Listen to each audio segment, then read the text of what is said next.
Hello and welcome to the Commander's Quarters, your Magic the Gathering source that helps you command your budget.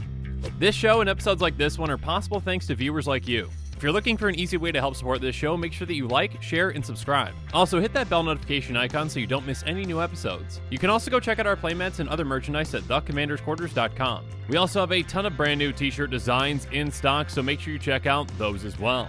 Another easy way to support this show is with our TCG Player affiliate links. So whether you're buying a deck or individual cards, you can use this general link right here or one in the description. And the final way that you can support this show is by supporting us directly by becoming a patron. There are many benefits to being a patron, and I truly couldn't do this without all of their support.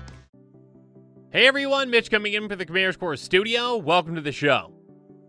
So on today's episode, I'm going to be asking the question, is this the craziest combo ever? And yeah, when I originally saw this card, my mind kind of exploded, and I was thinking, why have I never seen this card before? And oh my goodness, look what this can do. And of course, I probably am missing even more combos with this card, so please let me know in the comments below if you think of any other crazy combos with it, and of course, what your thoughts on this crazy combo are. And of course, now with that said, let's jump into it.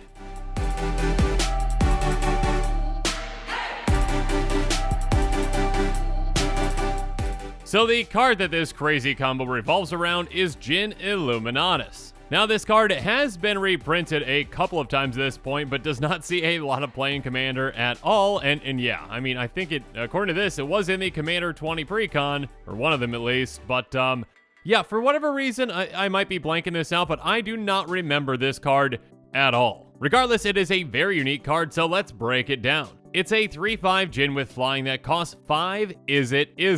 It says, each instant and sorcery spell you cast has Replicate. The Replicate cost is equal to its mana cost. So Replicate really isn't all that used of a mechanic. I mean, I think that there's 10 or so Replicate cards out there, actually, and now with Streets of New Capenna, we've got yet another one that can help us replicate spells, but that's different. Regardless, replicating a spell means that when you cast the spell, you copy it for each time you paid its Replicate cost. You may choose new targets for the copies. So again, this is a very powerful thing. Essentially, you can get 2 copies of an instant or sorcery by just paying its cost again. And yeah, again, there are very few spells out there that have this because, again, it is a pretty powerful thing. If you throw that on a very powerful spell, you can do some pretty cool things. So on one hand, this card has the potential to help you replicate some huge spells with some great effects. But on the other hand, well,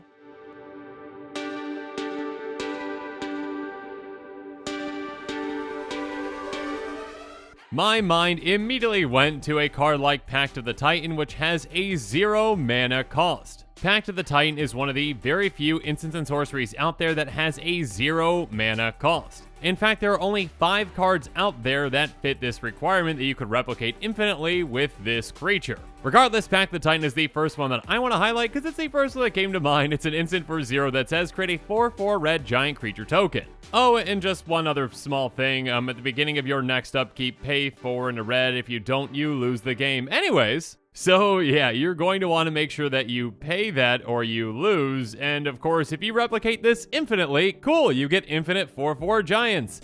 But also you have to pay infinite times 4 in a red, and if you don't, you lose the game on your next upkeep. So good luck with that. Now, of course, there are plenty of ways to win when you are going about and doing this, and you don't have to get to that next upkeep to pay all that mana that you don't have to, not lose the game. And we'll get to those here in a bit, but real quick, I want to highlight some of the other packs that can work with different combos that I'll bring up as well with cards like Intervention Pact, Summoner's Pact, and Slaughter Pact. Each of these are instants, again, that cost 0 mana. So again, with Jin Illuminatus in play, you can replicate them an infinite number of times. Intervention Pact says the next time a sorcery of your choice would deal damage to you this turn, prevent that damage, you gain life equal to the damage prevented this way. And at the beginning of your next upkeep, pay 1 white. If you don't, you lose the game. Next up, there's Summoner's Pact, which says search your library for a green creature card, reveal it, put in your hand, then shuffle your library. And at the beginning of your next upkeep, pay 2 green. If you don't, you lose the game. Finally, there's Slaughter Pact, which says destroy target non-black creature. At the beginning of your next upkeep, pay 2 and a black. If you don't, you lose the game. So again, with any of these, you can essentially replicate them an infinite number of times just by simply casting them, and then paying 0 again and again and again to copy them.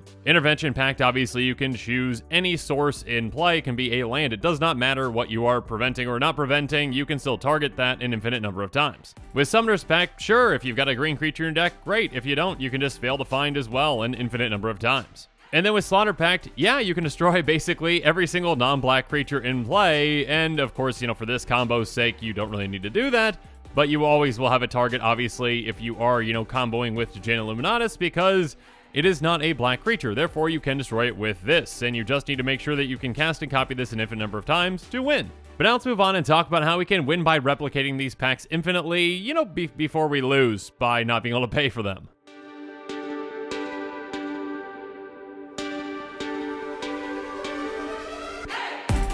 First up with Pact of the Titan, well, it's actually pretty simple. We can actually win very easily with something like Fervor that says, creatures you control have haste. So whether it's on an enchantment like this one that has a continuous effect, or we just have, a one-off effect that can give our creatures haste until end of turn, it does not matter. If we've got an infinite number of hasty giants in play that are 4/4s, well, we can swing out at all of our opponents, and they are definitely going to lose. Unless one of them has a fog or something. But yeah, most likely we can win from there. And of course, an even safer way to win might be with something like Goblin Bombardment, which says sacrifice a creature, Goblin Bombardment deals 1 damage to any target. This free sacrifice outlet is fantastic, and yeah, just keep sacrificing your giants to just ping down all of your opponents and any other things. You've got an infinite number of them, so you can dish out infinite damage essentially to all of your opponents.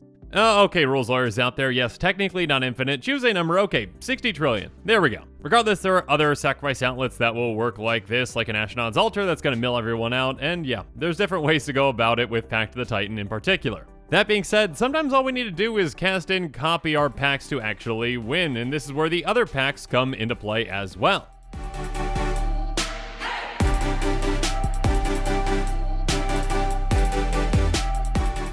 For example, how about any of them in combination with Ral Storm Conduit? Ral is a planeswalker with 4 starting loyalty and a +2 and a -2, but those don't matter. What does matter is, whenever you cast or copy an instant or sorcery spell, Ral deals 1 damage to target opponent or planeswalker. So again, you cast any of those packs and you replicate them infinitely, copying them infinitely with Djinn Illuminatus, and there you go, infinite casts and copies. Well, 1 cast and infinite copies. Now, Ral doesn't care if they are cast or copied. Either way, you're getting that damage, so yeah, infinite damage to all of your opponents. And I guess they're planeswalkers too if you really want to just, rub salt in the wound. And of course, there's an entire mechanic, around casting and copying spells that we saw in Strixhaven with Magecraft, which of course we can see on cards like Archmage Emeritus, Stormkiln Artist, and Witherbloom Apprentice. Archmage Emeritus says whenever you cast or copy an instant or sorcery spell, draw a card. Now, obviously, this just doesn't win you the game by having this in play and, casting and copying that infinitely. I mean, obviously, that would actually probably just lose you the game if you drew out your entire deck and didn't have, a Lab Man in play or, play Thassa's Oracle, etc., etc., etc. That being said, yeah, by being able to draw essentially your entire deck, you probably can find a way to win. Like, again, Lab Man, Thassa's Oracle. Next up, another not auto win with this combination, but a way to win pretty easily is going to be with Stormkiln Artist. It says whenever you cast or copy an instant or sorcery spell, create a treasure token, and I guess on top of that, it's going to get +1/+0 for each artifact you control. So when you replicate those packs infinitely, you are also going to make an infinite amount of mana.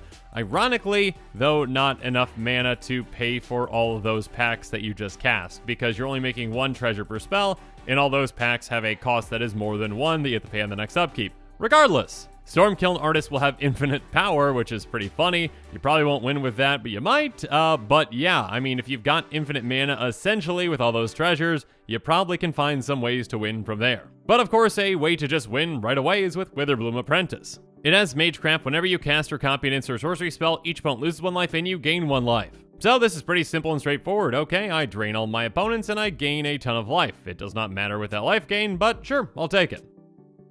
Now, actually, there is another Magecraft trigger that is somewhat similar to this with Professor Professor Onyx. Professor Onyx is a legendary planeswalker with 5 starting loyalty, a +1, a -3, and a -8, but those don't matter. What does matter is Magecraft. Whenever you cast or copy an instant or sorcery spell, each opponent loses 2 life and you gain 2 life. So, like with the Bloom Apprentice, this is basically, cool, I drain all of my opponents and gain some life in the process, which again, really doesn't matter. But yeah, infinitely draining your opponents with an infinite replicate combo can be a very spicy thing.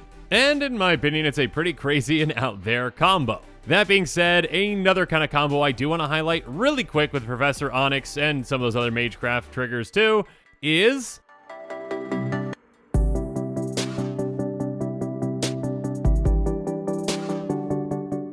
with a little janky card called Chain of Smog. This card is from Onslaught, which is right around the time I started playing, and yeah, I never thought very much of this card, but it's pretty spicy with this combination. It says, target player discards 2 cards, that player may copy this spell, may choose a new target for that copy. So obviously this card was originally intended to be like, okay, I'm just for 2 mana gonna make another player have to discard 2 cards. If they really want to get into this discard battle, they can copy it and choose to make me discard 2, and then I might do it again to them. But the way that this works in combination with Magecraft is, well, especially with Professor Onyx or, with a Bloom Apprentice, you just target yourself with this. Which is kind of counterintuitive, but kind of spicy. Regardless, you make yourself discard 2 cards, then you're like, okay, I'll copy it, make myself discard 2 more. Okay, I'll copy it, make myself discard 2 more. Obviously, at a certain point, you won't have any cards in hand, but that doesn't matter at all. Because you can just keep copying this an infinite amount of times, and obviously, with Professor Onyx in play, you drain out all of your opponents. So, a very spicy combo as well that is really off the wall.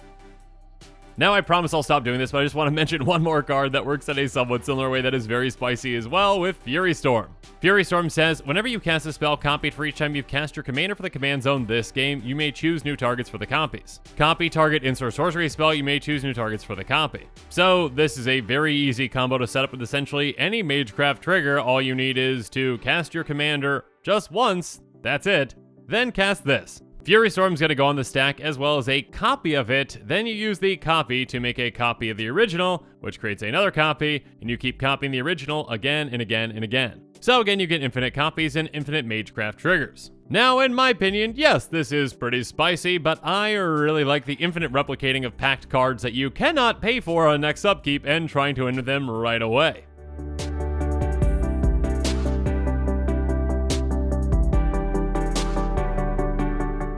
But of course, it is not up to me, it is up to you, so let me know in the comments below what your thoughts are on these crazy combos. And of course, let me know if you have ever used one of these packed combos before, or you plan to, and what commander you plan on utilizing with this crazy combo. And with that, this show is coming to a close, so it's my turn to hear from you. So in the comments below, let me know what your thoughts on this episode are, and as always, thanks again and have a good one.